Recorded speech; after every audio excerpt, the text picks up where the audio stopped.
I just want to make a quick note. This isn't in my sermon or anything, but it seems like this year there are a lot of people who kind of come out with this kind of anti-Christmas doctrine. And there are a lot of people today that jump on these bandwagons online saying how bad Christmas is and how pagan, it's wicked, and all this junk.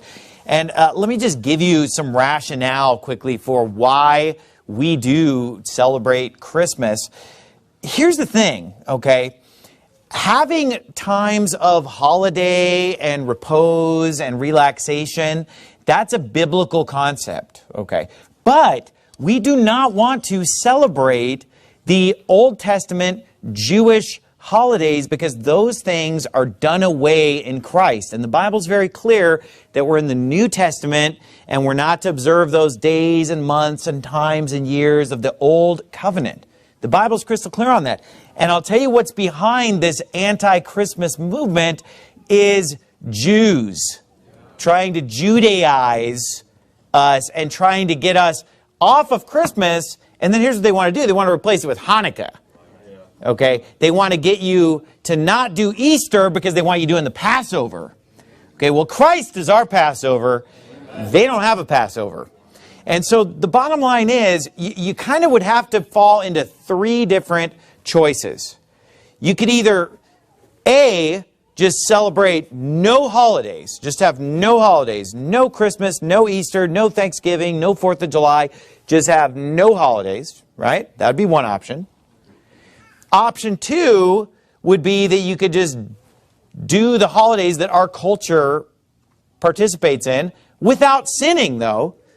You know, we're not going to do anything sinful, but just go through and basically do Thanksgiving, Christmas, Easter, which are wholesome holidays, you know, being thankful to God, celebrating the birth of Christ, celebrating the resurrection, and so forth.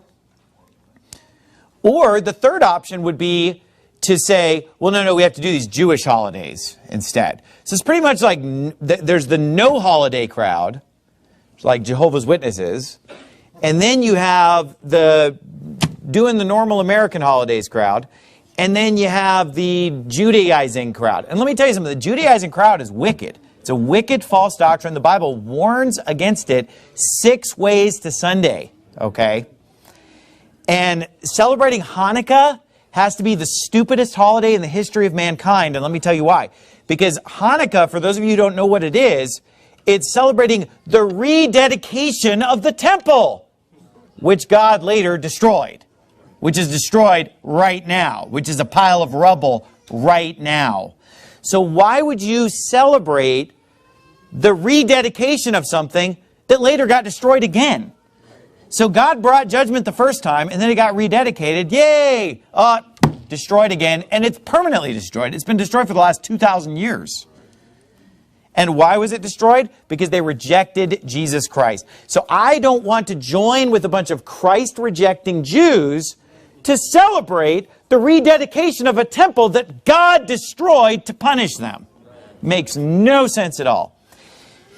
And human nature is that we like to celebrate holidays. Human beings like to have holidays. And so very few people are going to get into that no holiday crowd. So you kind of end up choosing between Christian holidays and Jewish holidays. Okay, well, you can guess which one I want to celebrate. Now, here's the thing about that, is people say, well, yeah, but, you know, we don't know that Christ was born on December 25th, and that's made up, or whatever.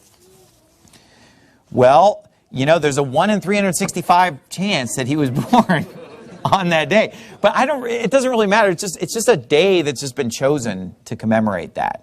Okay. And a lot of people will say, oh, you know, everything we do on Christmas is pagan. Well, here's what we do on Christmas. And here's probably what you do on Christmas is we sing songs about Jesus. Anything pagan there? We go out and do Christmas caroling. So we're out singing songs about Jesus again. Okay. We hang lights. We have like evergreen trees and wreaths. And we drink hot cocoa, and we eat ham and mashed potatoes and corn. Are those things pagan? Now, here's the thing. You know, I personally don't get involved in all of the Santa Claus, Rudolph, whatever. You know, I don't think that's even pagan, though. It's just kind of stupid. So, I'd rather focus on the birth of Jesus Christ. And, when it comes to Easter, I'm not going to get involved in bunnies and eggs and all that. But I'm going to celebrate the resurrection of Christ, and I'm going to eat ham. Sorry, Jews. And so, nothing that we do on these holidays is pagan. And they're like, oh, you're celebrating Saturnalia, and you're celebrating, Yule and all the whatever. But somebody tried to say that, oh, Christmas caroling, that's a pagan thing. They go out singing naked or something. It's like, well, you know what? As soon as we go out singing naked, then we'll talk. But I really don't think pagans invented singing. Singing was around before pagans. And then you say, well, the tree is bad. Nothing wrong with trees, my friend. God created trees, and the Bible even talks about decorating the house of God with the box tree and the fir tree. So it talks about decorating with evergreen plants. And you say, well, Jeremiah 10. Folks, this time read Jeremiah 10 with your eyes open. Because Jeremiah 10 is about taking a tree and carving it into an idol and overlaying it with gold or silver. That's talking about making a graven image. Trees aren't a graven image. They're created by God. They're just trees. Okay. And so all of this jazz about Christmas being pagan, if you actually fact check it, if you actually look up these historical facts, they're all hoaxes. They're all made up.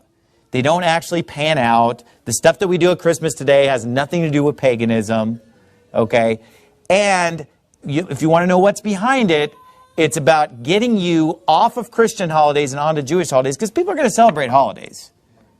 Where you're supposed to just work 365 days a year, never take a break, never get together with family, never exchange gifts. Nope. Human nature is such that we're going to celebrate holidays. We might as well make it about Jesus, not about buildings that Jesus destroyed in his anger.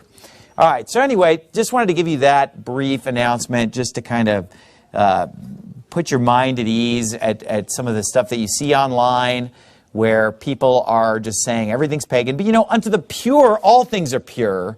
But unto them that are defiled and unbelieving is nothing pure. And so the thing is, yeah, there could be sinful things that people do on these holidays. Even today, there could be some sinful practice. You could say, oh, it's Christmas, let's hang up a mistletoe and I'll kiss someone else's wife or something. Obviously, that's a sinful practice. Am I right? So I'm not going to do that. But that doesn't mean that we're going to throw out the whole holiday because somebody drinks liquor on Christmas or somebody does this or that or the other. Now, we don't celebrate Halloween because Halloween's not a wholesome holiday. There's nothing wholesome about it. It's all dark and demonic and satanic and about death and everything. But I mean, Christmas is about the birth of Christ. It doesn't mean we're going to do that Mariah Carey song. To hell with that song, okay? And sorry, I just had to get that off my chest. But, Thanksgiving, Christmas, Easter, these can be celebrated in a wholesome way. And I think it's great that it just reminds the whole world of Jesus, because even a lot of unsaved people right now are hearing about Jesus. And they're hearing about the birth of Jesus, and they're thinking about that. And so it could be a great opportunity for seeds to be planted so that people could be won to Christ. And so I really like Christmas, and I think it's great. And God bless America. So, all right. So anyway, let's go ahead and sing our next song.